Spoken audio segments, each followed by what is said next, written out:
सदाम पैदाइश से फांसी तक। इराक के दारुल हुकूमत बगदाद के शुमाल में एक शहर तिकरीत वाक़ है, जिसके गरीब घराने में पैदा होने वाले सदाम हुसैन ने आने वाले वक्तों में दुनियाई सियासत में हलचल मचाए रखी। सदाम हुसैन ने एक सख्त मिजाज डिक्टेटर की हैसियत से दुनिया में अपनी धाक बिठाए रखी, जो अपने मुखालिफिन को कुचलने के लिए इंतहाई सख्त सजाएं तजवीज करने में मशहूर थे।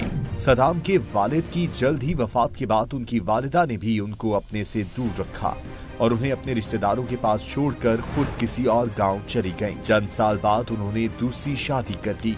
सदाम हुसैन भी अपने सौतेले बाप के घर रहने लगे। ताहम सौतेले वालिद का सदाम के साथ बर्ताव अच्छा न था। यूं सदाम हुसैन के लिए जिंदगी मुश्किल थी।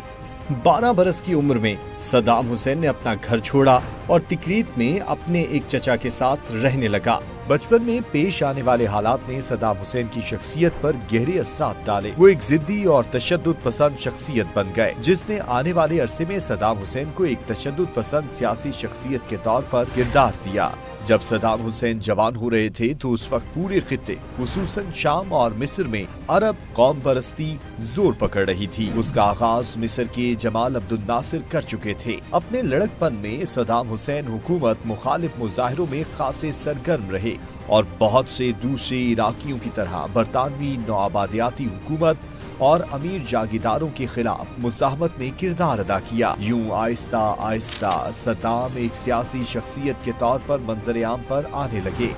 1968 में बास पार्टी इक़्तिदार में आई और अहमद हसन अल बकर ने मुल्क की सदारत संभाली तो सदाम हुसैन सदर अहमद हसन के दस्ते रास्त बन गए और हुकूमत के अहम और खुफिया काम अंजाम देने लगे। सदर अहमद हसन ने सदाम हुसैन के जिम्मे जो अहम काम दिया था वो हुकूमत के मुखालिफिन को मंजर-ए-आम से हटाना था। इन मुखालिफिन में से कुछ को तो कत्ल कर दिया जाता था, कुछ जिला वतन और कुछ को खामोश करा दिया जाता था। सदाम ने ये काम बखूबी अंजाम दिया और कई हुकूमत मुखालिफिन को चुन चुन कर कत्ल किया।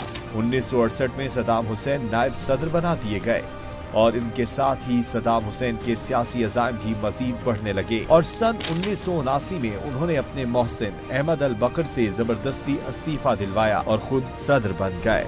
तज्ज़ियाकार डॉक्टर मुख्तदिर कहते हैं कि सदाम हुसैन के इक़्तिदार में आने के पीछे उस दौर की अरब सियासी फजा का बहुत हाथ था और उसमें वही मुहर्रिकात कार फरमा थे जो उस दौर के दूसरे रहनुमाओं को लाने में कार फरमा थे। सदाम हुसैन 16 जुलाई 1979 को बाकायदा तौर पर इराक के सदर बने और 9 अप्रैल 2003 तक इराक पर बिला शिरकत गैर हुकूमत की। उनके दौर में बास पार्टी की हुकूमत पर सदर सदाम की शख्सियत हावी होती गई। मारूफ मुअर्रिख बेबीमार बताती हैं कि इराक में अगर कोई सियासी नजरिया बचा था तो वो सदाम इज़्म का था। आने वाले बरसों में सदाम के सियासी अज़ाइम इराक की हुदूद से वाज़े तौर पर बढ़ने लगे। वो खुद को अरब दुनिया का रहनुमा और तारीख में अपने आप को सलाउद्दीन अय्यूबी जैसे सिपाहसालार के बराबर देखने लगे। तज्ज़ियाकार डॉक्टर मुख्तदिर इसे फ़िरौनियत से ताबीर करते हुए कहते हैं कि सदाम हुसैन अपने आप को इंतहाई ताकतवर और अक्ले कुल समझता था कि वो तो कभी गलत नहीं हो सकता और यही उसकी सबसे बड़ी गलती थी, जिसका नुकसान उसने और सारे इराक ने उठाया। सदाम हुसैन के जारहाना अज़ाइम की पहली मिसाल जल्द ही 1980 में उस वक्त सामने आई जब उनकी फौजों ने हमसाया मुल्क ईरान में पेशकदमी की। ईरान में 1979 में इमाम खुमैनी की क़यादत में इस्लामी इनकलाब बर्पा हुआ तो दुनिया भर में एक बेचैनी फैल गई। मालदार हमसाया अरब ममालिक भी खौफज़दा हो गए कि अगर इन ममालिक की आवाम भी उठ खड़ी हो गई तो उनका क्या बनेगा। यूं अमरीका, यूरोप समेत अरब ममालिक ने भी सदाम हुसैन को खूब उकसाया, जो 8 साला जंग का बाइस बना। सदाम हुसैन की तवक्कुआत के बरअक्स ये जंग उन्हें बड़ी महंगी पड़ी। 8 बरस जारी रहने वाली इस जंग में 10 लाख अफराद हलाक हुए। इसके अलावा जंग इराक के खजाने पर भारी बोझ साबित हुई। 8 साल बाद ये जंग बगैर किसी नतीजे के खत्म हुई। जंग के बाइस माली तौर पर कमजोर तरीन पोजीशन में आने के बाद सदाम हुसैन ने हमसाया ममालिक से इक्तसादी मदद मांगी। उन्होंने कुवैत पर इराकी तेल चोरी करने का इल्जाम आयद किया और मतलूबा मुआवजा न मिलने पर अगस्त 1990 में इराकी फौज को कुवैत में उतार दिया। सदाम को ये फौजी इक़दाम बहुत महंगा पड़ा। उनको तवक्को थी कि बड़ी आलमी ताकतें जिन्होंने ईरान के खिलाफ जंग में उनका भरपूर साथ दिया इस बार भी उनकी हिमायत करेंगी, लेकिन हालात बदल चुके थे। उधर सदाम हुसैन ने इत्तेहादी ममालिक को धमकी दी कि अगर उनके मुल्क पर हमला किया गया तो इराक इसराइल पर हमला कर देगा। 17 जनवरी 1991 को अमरीकी क़यादत पे आलमी इत्तेहाद ने कुवैत पर हमलों के जवाब में इराक पर फिजाई और ज़मीनी हमले किए। ताहम हमले के सिर्फ एक दिन बाद ही सदाम हुसैन ने अपनी धमकी पर अमल कर दिखाया और इसराइल पर 43 स्किड मिसाइल दागे, जिनका हदफ तल अवीव, हैफा पोर्ट और सहराए नेगियू था, जहां इसराइल के जोहरी रिएक्टर वाक़े हैं। इसराइली हुकाम के मुताबिक इन हमलों में 14 अफराद हलाक और 700 से ज्यादा जख्मी हुए। 28 इमारतें तबाह हुई और 4100 दीगर इमारतों को जुज़वी नुकसान पहुंचा। इराक के इसराइल पर मिसाइल हमलों का सिलसिला 25 फरवरी तक जारी रहा। इराकी मुहिम का तस्वीराती और सियासी हदफ इसराइल को जंग में घसीटना था, ताकि इराक कुवैत जंग के दौरान इसके खिलाफ मुत्तहिद होने वाली अरब इत्तेहादी अफवाज में दरार पैदा हो जाए। 11 सितंबर 2001 के हमलों के बाद अमेरिका और इत्तेहादियों ने इराक को भी सरकश रियासत करार दिया। अमेरिकी सदर बुश, बरतानवी वजीर आजम टोनी ब्लेयर और इत्तेहादी ममालिक ने दावा किया कि सदाम हुसैन वसी तबाही के हथियार हासिल कर रहे हैं, जो खित्ते में मगरबी मुफादात के लिए नुकसानदेह हैं।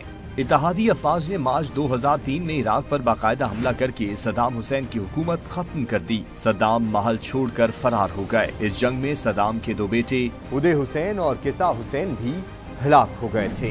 इराक पर कब्जे के बाद अमरीकी इत्तेहाद ने 52 अफराद को इंतहाई मतलूब करार दिया। उनमें खुद सदाम हुसैन सरे फहरिस्त थे और उन पर $2.5 करोड़ का इनाम मुकर्रर किया गया। 14 दिसंबर 2003 को रात 8 बजे सदाम हुसैन को अमरीकी फौज ने आबाही शहर तकरीद के करीब से एक कार्रवाई के दौरान गिरफ्तार कर लिया। सदाम हुसैन की गिरफ्तारी का ये ऑपरेशन बड़ा ही ड्रामाई था। अमरीकी फौज के मुताबिक सदाम हुसैन की गिरफ्तारी दरअसल एक खुफिया इत्तला की बुनियाद पर मुमकिन हो पाई थी। ये खुफिया इत्तला अमरीकी फौजियों को तकरीद के करीब वाक़े एक खेत में जेर जमीन खुफिया सुराग तक ले गई, जहां सदाम हुसैन रुपोश थे। अमरीकी फौज को सदाम हुसैन के ठिकाने से मुतल्लिक खुफिया इत्तला उस शख्स से मौसूल हुई थी जिसे उसी रोज ही बगदाद से गिरफ्तार किया गया था। ये शख्स न सिर्फ सदाम हुसैन का रिश्तेदार था, बल्कि उनके इंतहाई करीबी हलकों में भी शामिल था। जबकि अमरीकी जरीदे स्क्वायर ने अपनी रिपोर्ट में लिखा है कि इराक के 2 कारोबारी शख्सियात हुदूशी और मोहम्मद इब्राहिम मसल्ला ने सदाम हुसैन की सिक्योरिटी के बारे में अहम मालूमात फराहम की थी और उनकी रोशनी में बिलाखिर इनकी गिरफ्तारी अमल में आई थी। गिरफ्तार शख्स से मालूमात लेने के बाद उसी दिन यानी 14 दिसंबर की शाम 6 बजे के करीब अमेरिका की 4th इन्फेंट्री डिवीजन के तकरीबन 600 फौजी तकरीब के करीब वाक़े कस्बे अलदावर के करीब 2 मुमकिन ठिकानों की जानिब बढ़ना शुरू हुए। ये सदाम हुसैन को जिंदा पकड़ने या मारने का मिशन था, जिसके लिए बनने वाली फौजियों के 2 टीमों को विलोराइन 1 और विलोराइन 2 का कोड नाम दिया गया। दोनों टीमों ने बताए गए दोनों खुफिया मकामात पर रात 8 बजे बैक वक्त छापे मारे, मगर इन दोनों मकामात से उन्हें सदाम हुसैन न मिल सके। BBC की एक रिपोर्ट के मुताबिक दोनों मकामात पर मुकम्मल नाकामी के बाद अमरीकी फौज के दोनों टीमों ने इस पूरे इलाके को मुकम्मल तौर पर सील कर दिया और एक वसी इलाके में तलाशी का काम शुरू कर दिया गया। इस दौरान उन्हें एक 4 दीवारी के अंदर एक छोटा सा फार्म नजर आया, जिसमें एक धात का ढांचा मौजूद था, जबकि एक मिट्टी की झोपड़ी भी मौजूद थी। अमरीकी फौज इस कंपाउंड में दाखिल हुई और तलाशी लेने पर वो सुराख दरियाफ्त हुआ, जिसको बाद में अमरीकी फौज ने स्पाइडर होल का नाम दिया। अमरीकी और बरतानवी मीडिया के मुताबिक सुराख यानी स्पाइडर होल के दहाने को ईंटों और गंदगी फैलाकर छुपाने की कोशिश की गई थी। इसके दहाने पर एक गंदा कालीन भी मौजूद था, ताकि लोगों की तवज्जो इस जानिब न जाए। कार्रवाई में शरीक अमरीकी फौजी हुकाम के मुताबिक जेर जमीन चैम्बर 6 से 8 फुट गहरा था, जिसमें एक शख्स के लेटने के लिए काफी जगह थी। इसमें हवा के गुजरने के लिए रास्ता भी बनाया गया था। होल में एक एग्जॉस्ट फैन भी नस्ब था। तकरीब का ये जेर जमीन सुराग दरियाए दजला के बहुत करीब था और यहाँ से सद्दाम के महल्लात में से चंद महल भी नजर आते थे। पेचीदा ऑपरेशन में शामिल टीम के सरबराह कर्नल हुकी के मुताबिक फौजियों ने सुराख में झांका तो उन्हें अंदर से एक परछाई नजर आई। इसके बाद सुराख से 2 हाथ नमूदार हुए। उनके बकौल अंदर मौजूद शख्स वाज़े तौर पर हथियार डालना चाहता था। अब रात के 10 बज चुके थे और इस पेचीदा ऑपरेशन को 2 घंटे पूरे हो चुके थे। रात 10:36 पर सदाम हुसैन को सुराख से बाहर निकाला गया। सदाम हुसैन के पास अगरचे एक पिस्तौल भी मौजूद थी, ताहम गैर मुतवक्के तौर पर उन्होंने इस दौरान कोई मुज़ाहमत नहीं की। फोर्थ इन्फेंट्री डिवीजन के operations officer major Brian Reid के मुताबिक इस मौके पर सदाम ने अंग्रेजी में बात करते हुए फौजियों से कहा, मेरा नाम सदाम हुसैन है, मैं इराक का सदर हूँ और मैं मुज़ाकरात करना चाहता हूँ। गिरफ्तारी के बाद इराक में अमरीकी मुंतजिम पॉल ब्रेमर ने प्रेस कॉन्फ्रेंस करते हुए कहा था, हमने उसे धर लिया है।